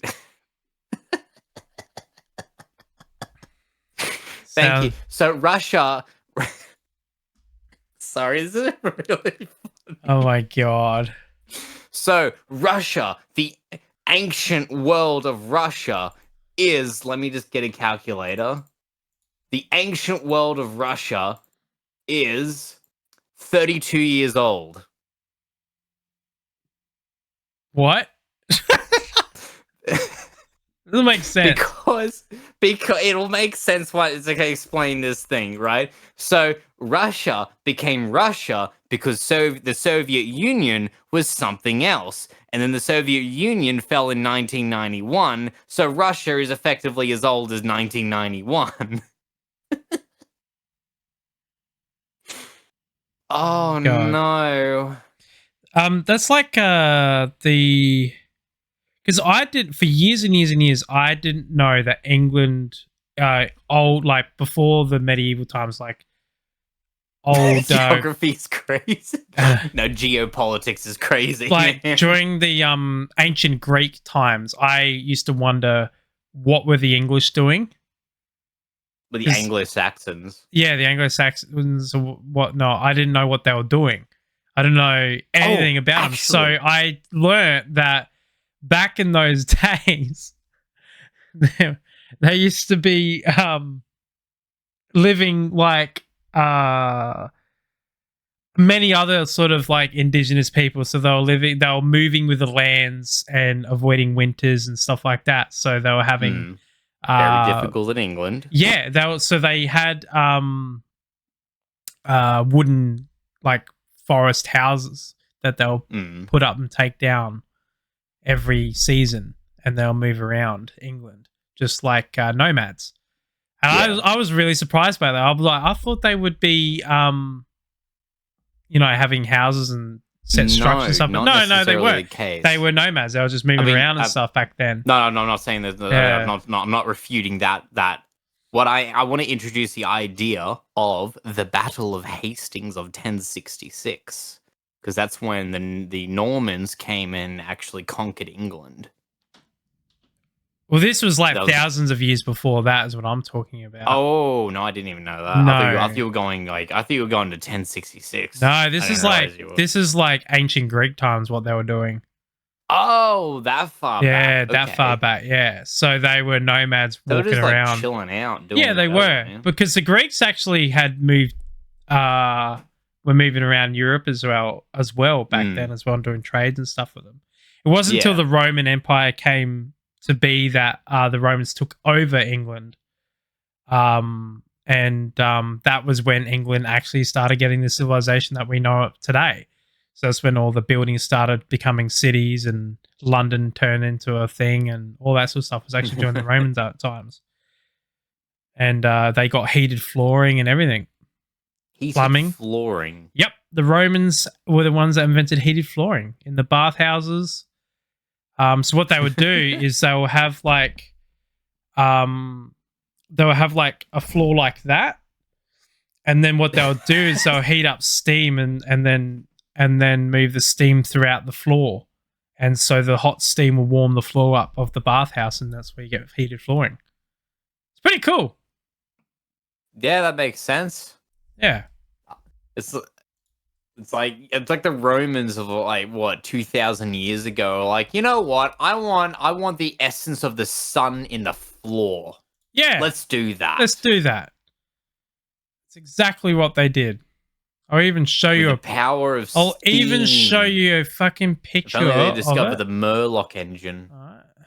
So I'll show you a picture. So here's a picture of one of the bathhouse heated floors. So see the little gaps and stuff?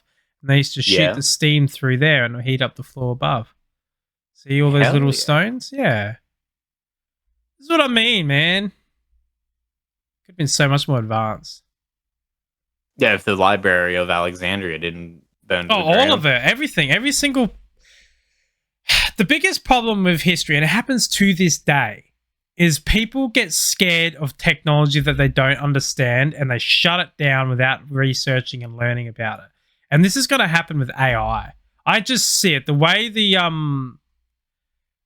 governments are going towards AI in this fear-mongering approach, I could just see that it's going to end up hindering our advancements in technology because people are afraid of something they don't understand. And it's usually the ignorant that dictate, unfortunately, how things progress in our future, instead of the educated leading. Isn't that funny? Wouldn't that be nice? The educate lead. But we educate the old folk. This is Yeah. how you open a PDF. Just put your mouse over the icon and click it twice. No, you need to click fast. You need faster intervals than that. No, you've just moved the PDF out of the folder. This is why now you- I think that our all world decisions should be done with a multi-diverse panel of people instead of just a bunch of old people. Because I'm sorry to say this, but age, yes, does have wisdom that comes with it, but it also reinforces bad habits. And one of those bad habits that people with age develop is unwillingness to change because they've been set in their ways for so long that they're not willing to change. And a lot of people's parents can agree with this when it comes to using computers, where they would much rather just get their child, like us, to just do something for them rather than learn to do it themselves. That's what I just wish we could have, like a multi-diverse panel of people instead of just one very specific group of people that dictate. So then that way we got some people with knowledge in there with people with experience, and it'll be a good combination. I'm pretty sure most people who get into Australian, basically learn to be an Australian politician, start off with a law degree. Yeah, they do. Pretty sure that's how They that do. works. Law or business is the most two common. Yeah, that makes Yeah. sense. That's why a lot of the decision making is really only beneficial to one group of people. Yeah, that makes sense. Yeah, where Which, I ironically enough, if if you took all the money out of everyone's hand and gave it to one person, all the money would instantly become worthless. Yeah. Which is like why you need, an even balance, like ebb and flow with Yeah. with currency in order to make it valuable. Otherwise, you get stagnation essentially because Yeah. I mean, I would pay for that if I had the money, but that guy has all the money now, so nothing gets done. Nothing. The world can't obtain any more value because the money's worthless now. Yeah, it's I just wish that we could have a system where we had representatives from every industry. That's what I want. I think we kind of do with unions to a certain extent. Yeah, it's to an extent with unions. But it's just a problem though, because like at the moment, like the biggest problem is like we're having serious hospital issues in our country with ramping. And Ramping? What do you mean by ramping? haven't you heard any? Okay, so we're having issues with. I steer clear of hospitals. So and hospital news. basically, what's happening at the moment? There's not enough beds in our hospitals. We have too big of a population and few hospitals to accommodate for it. And what's happening is people have been picked up by ambulances and then going to the hospital and then being told they can't go inside because there's no beds for them. And so they stay in the back of the ambulance on the ramp of the emergency ward. Oh, holy shit! That is rough. People are dying. People are dying at the moment. We lost someone 2 weeks ago because the ambulance couldn't take them. So they died of a heart attack, unfortunately. And at the moment we're just having issues, and our government is just not doing anything about it. I'm really glad you clarified that, Goose. Yeah, they just have no idea what to do. Yeah, because like it takes we need more hospitals essentially to build hospitals, but they're not doing construction workers are all fleeing the workfforce because there's no money in. Well, it's not that there's no money in it, it's just that all the workers are too expensive because all their expenses are too expensive, so you get this death spiral. It's becoming really fucking awkward. The problem is they're just not doing it, and they're closing down hospitals as well. Like they closed down all the old hospitals and opened one new hospital that does half the capacity of one of the old hospitals. Well, then what's the point of that? And then, this is what I mean. They're doing stupid decisions like that. Me, personally, I would have the old hospitals as like an overflow. An overflow. So then that way, the most amount of technology, but like take the people who don't need all that technology to those hospitals. Exactly, like people who are going to emergency because they can't afford to go to their GP. Like, because we're having issues with that because they've stopped bulk billing. And there's a whole problem. Anyway, point is politicians at the moment are not doing what's the best interest for our country. Well, that's they haven't been doing it for a while now, actually. Usual there. Yeah, like those fucking submarines. Oh god, I will never ever forgive them for buying those fucking things. I won't either. You know they cancelled the F-35 order as well? No. They were supposed to order a whole heap of brand new F-35 jets because we only got the first wave of them, and then they've just cancelled the other order. Coincidentally, after the submarine deal, I wonder why. Yeah, probably because they didn't have any money left. Yeah, it's a pity because the F-35 is actually a useful jet compared to a submarine. Yeah. Oh my god! If you use a submarine correctly, sure. Yeah, but we already have a whole heap of them. That doesn't surprise me. Like we don't need a nuclear sub. Like, this one has one more button. Buy it. Oh, we can spend longer underwater. Yay! Yeah, it's not how defense works, but anyway, whatever. Well, I think it's No, we still have 6 more minutes. Don't you dare press that button. Okay then, jeez, lighten up, man. Don't press the button. If you could pick a point in time that you could go back in time, what would you pick? Ooh, that's a really good question. I've asked myself this question many a time, but I keep thinking to myself, like, you know what? I really like now, if that makes any sense. Yeah, now it's actually not that Although, bad. We're complaining not about like- problems, but it's only first. I mean, we were literally talking about the bubonic death. Yeah, yeah, we were. It's like probably not those times. You know what? Specifically, I'm gonna have to say I'm gonna have to take a pass on the years 1346 to 1353. I'm gonna have to take a pass on those years, I think. Fair. It's hard because if Why? we were to go back in time as well, we wouldn't be able to talk to anyone either. Yeah, I know. It would be like they'll be looking at us and go, "What language are they speaking?" Hmm. I just wouldn't talk. I'll just throw shit at them.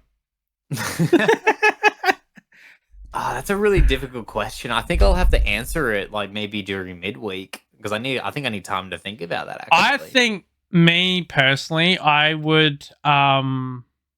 It would either be like go back to a time where it was a little bit better. Say like 2017. no, like even like say the 60s. Nothing older than that because the world was kind of messed up with war and shit. Yeah, the 60s maybe, or like really old, like thousands of years ago. Because obviously you'd bring your knowledge with you. So like if I went thousands of years ago and like I was able to stay the hell away from any other human civilization, I'd be fine. I'd easily be able to set up shop and build my materials, mine my own stuff, and make my own stuff. Do you know how to mine? Yeah. I did do geology. I did do geology.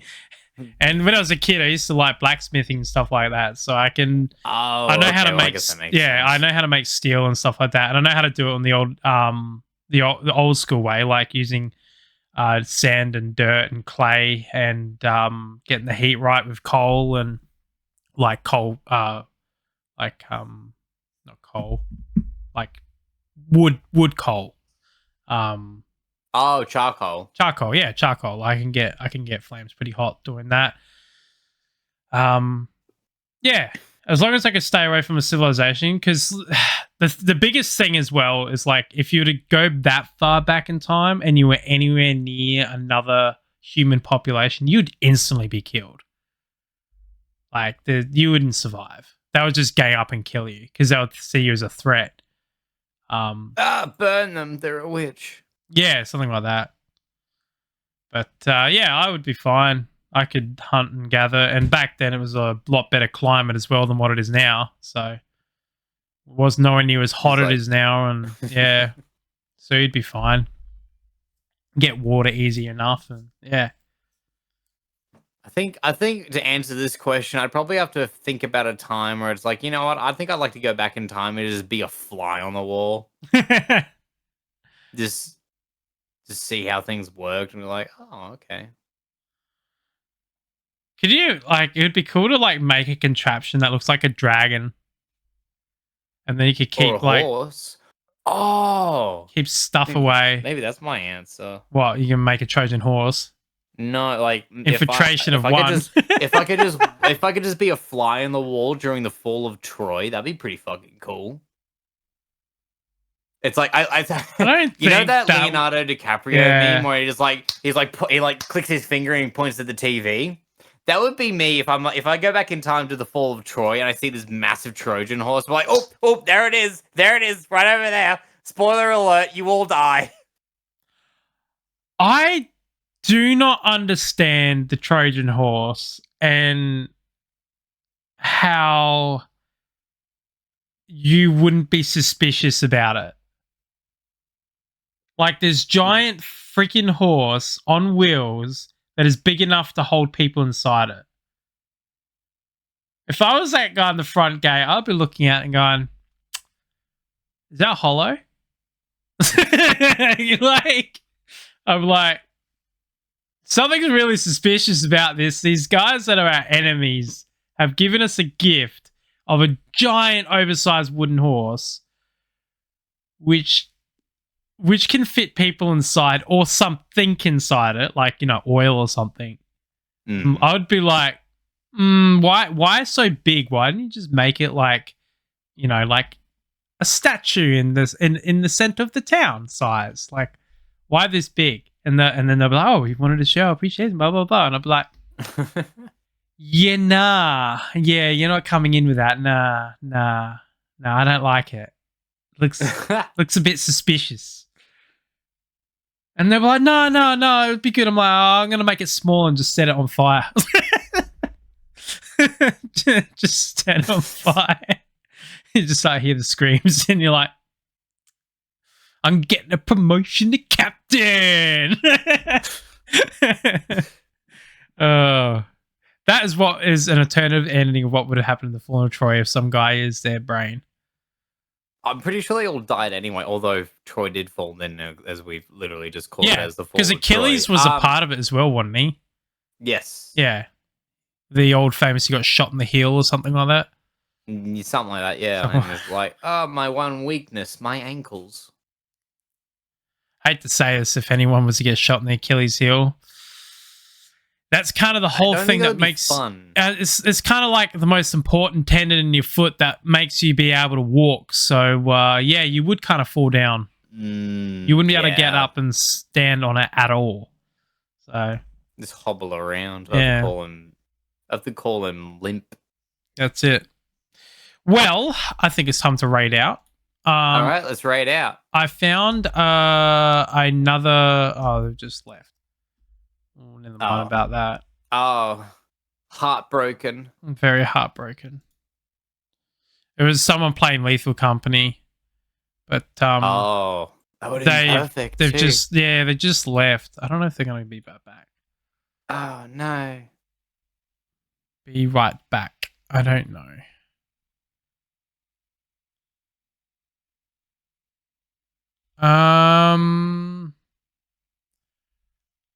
Going to Lily Adventure. Let's go to Lily Adventure. Yeah, we'll go there. That person's, I don't know how long they'll be back. Kind of pointless rating to someone who's not there at the moment. All right, let's go into rating to someone. Thank you, everybody, for coming and participating and watching the podcast. I hope you all had fun. I hope I hope Brownie's ears are okay. Yeah. That's it. So I hope everyone's ears are okay. I hope you have a good night and day, depending around the world, and we'll catch you next time. See you all. See ya. I'm copying the message, by the way. Before I'm copying the message. Yeah, the raid message. Oh, the raid yeah. message. All right. Bye, everybody.